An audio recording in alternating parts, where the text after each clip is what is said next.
Es increíble que tan cerca y tan lejos Estados Unidos y Cuba y no tengan relaciones comerciales, ¿verdad? ¿Qué cree usted de esto, Valle? Yo creo que el problema, la relación entre Cuba y Estados Unidos, desde hace por lo menos 40 años, si no un poco más, ha dejado de ser un problema como el que puede existir entre los Estados Unidos y otro país, entre dos naciones soberanas. Es un problema exclusivamente de política interna de los Estados Unidos, de política electoral de los Estados Unidos.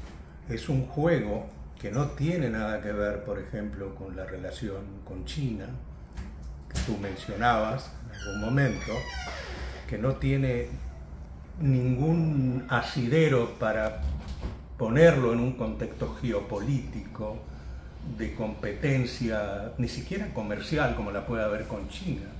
Es un tema que sencillamente se mueve o se deja de mover por el temor que tienen los políticos americanos a las consecuencias que cambiar la política hacia Cuba puede tener en sus carreras profesionales como políticos, en su capacidad para recaudar votos o fondos.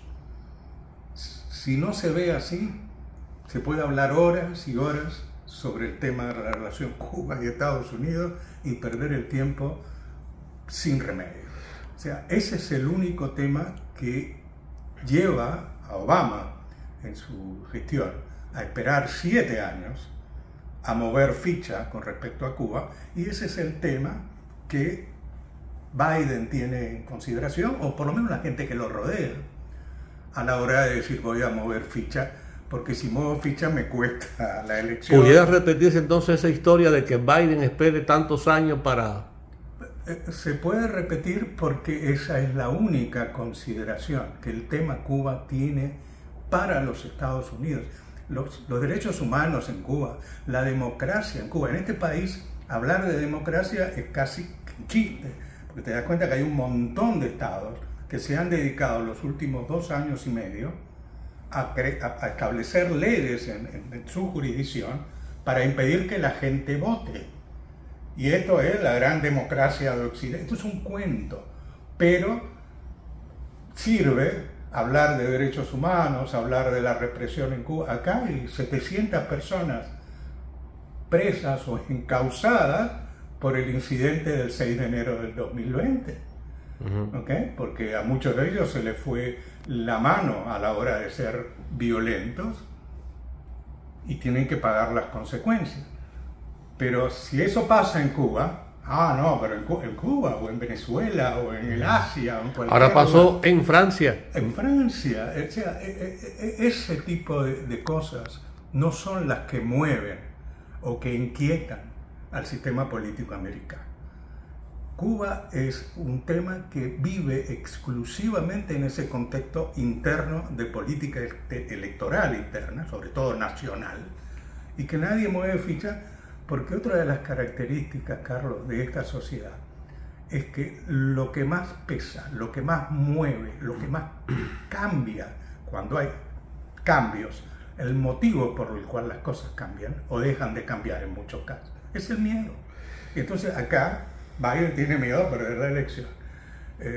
¿Cómo se llama? El socotroco del senador cubano, demócrata, Menéndez. Menéndez, Bob Menéndez. Bob sabe que se cambia de caballo ahora, pero entonces con ese miedo que tienen acá a todo, hacer lo que hay que hacer, no tiene justificación, ¿Pero cómo no es posible? racional. O sea, hay que hacer lo que me deje a mí mejor parado.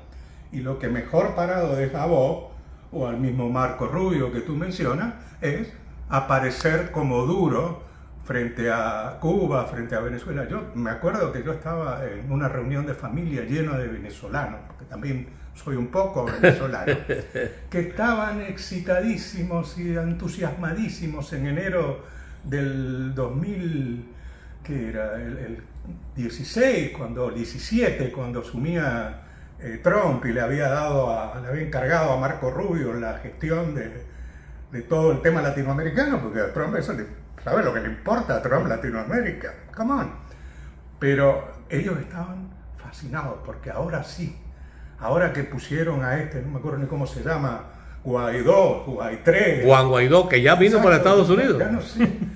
En ese momento estaban todos mis familiares con una ilusión tremenda y yo les decía, chicos, dense cuenta que los cubanos llevamos 63, bueno, en ese momento eran 60 años acá, esperando a que pase eso que ustedes creen que va a pasar ahora con Venezuela. Esto es todo un tinglado que se monta dentro de los Estados Unidos en función de un objetivo exclusivamente de política interna y electoral. Y un país que también necesita de las economías de nuestros pueblos, porque en el caso de Venezuela está, digamos, el petróleo, pero en el caso de Cuba está el níquel. Hoy el níquel es comercializado entre Canadá y Cuba sin ningún tipo de problema. Y entonces, y estamos en años de situaciones serias, económicas, en fin, y entonces no hay comercio entre Estados Unidos y Cuba, que se ha parado todo esto aquí. Yo no sé si es así tan extremo, Carlos, porque a mí me consta que hay gente que, por ejemplo, está exportando de aquí para allá cosas que trascienden lo que era en una época solamente medicinas y alimentos. Hace unos meses que sí. Exacto. Y eso porque el mundo cambia más allá de las expectativas y los deseos de los políticos americanos de los que hablábamos, o tuyas y mías. Eso es, el mundo cambia, el mundo es movimiento y eso se está moviendo. Y el tema, por ejemplo, de las MIPYMES en Cuba es una de las pocas cosas que a mí personalmente en este momento me entusiasma, en el sentido de poder hacer algo para ayudar, para involucrarme, para abrir el camino a eso. Bueno, me entusiasma a mí también y a usted. Estamos al habla con José Manuel Pallí, un cubano reyoyo de pura cepa, abogado, en fin, periodista, articulista, muy pegado también a la verdad. En algún momento ha visitado Cuba, ojalá que pueda volver a visitarlo en estos tiempos de nuevo, que pudiera ir. Pero el tema de las pymes podemos profundizarlo en instantes. Hacemos un alto aquí y volvemos en unos minutos con José Manuel Pallí. Yo soy Carlos Diegues reportando desde Estados Unidos.